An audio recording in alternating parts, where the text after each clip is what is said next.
মুখ্যমন্ত্রীর নির্দেশ মতো শুক্রবার দুপুরে তপন বিধানসভার বল্লা গ্রাম পঞ্চায়েত এলাকায় মহিলাদের মধ্যে অন্নপূর্ণা যোজনার ফর্ম বিলি করলেন বিধায়ক বুধু রায় টুডু। এদিন বিধায়কের পাশাপাশি ফর্ম বিলিতে উপস্থিত ছিলেন বালুরঘাটের বিডিও সোহম চৌধুরী সহ স্থানীয় গ্রাম পঞ্চায়েতের বিজেপি সদস্যরা।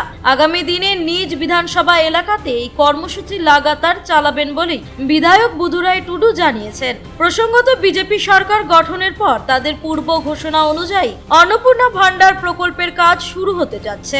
আগামী ৩রা জুন থেকে এই প্রকল্পের সুবিধা দেওয়া শুরু হবে। এই প্রকল্পের সুবিধা 25 থেকে 60 বছর বয়সী মহিলারা পাবেন বলে জানা গিয়েছে। দক্ষিণ দিনাজপুর জেলার অন্যান্য বিধানসভার পাশাপাশি তপন বিধানসভা এলাকার প্রতিটি পঞ্চায়েতে এই কার্যক্রম চলছে। এদিনের এই কর্মসূচিতে বালুরঘাটের বিডিও উপস্থিত ছিলেন। গ্রামের মহিলাদের ফর্ম ফিল আপ করতে আগামী দিনে সরকারি কর্মীদের পাশাপাশি দলীয় কর্মী সমর্থকেরাও সহযোগিতা করবেন বলে তিনি জানিয়েছেন।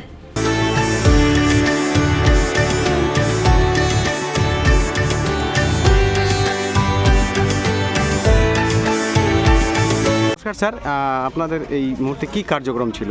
আচ্ছা, দেখুন, আপনারা জানেন বিজেপি সরকার আসার পরে পূর্ব ঘোষণা মতো যে অন্নপূর্ণা ভান্ডার কাজ শুরু হবে এবং 1 জুন থেকে যেটা আপনারা জানেন যে 1 জুন থেকে অন্নপূর্ণা ভান্ডার পাবে আজকে আমাদের 25 থেকে 60 বছরের যারা আমাদের মহিলারা আছেন।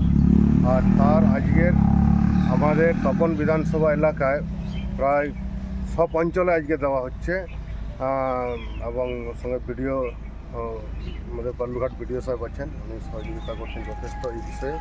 তো এই যে আজকে প্রতিটা পঞ্চায়েতে পাওয়া যাচ্ছে, সাথে সাথে ভিডিও সাহেব নিজে তিনি গ্রামে এসে আজকে বাড়ির যারা আজকে মহিলারা আছেন তাদের হাতে, আপনারা দেখলেন, তাদের হাতে তিনি অন্নপূর্ণা ভান্ডারের যে ফর্ম সেটা তুলে দিলেন এবং যত সম্ভব তাই আমরা বলে দিলাম যে আজকেই থেকেই যেন তারা ফর্ম ফিল আপ শুরু করে দেয় এবং আগামী 1 জুন থেকে যেরকম আমাদের মুখ্যমন্ত্রী ঘোষণা করেছে সেই মতো যেন তারা নিজের যে 3000 টাকা যে লক্ষ্মী মানে অন্নপূর্ণা ভান্ডার সেটা যেন পায়।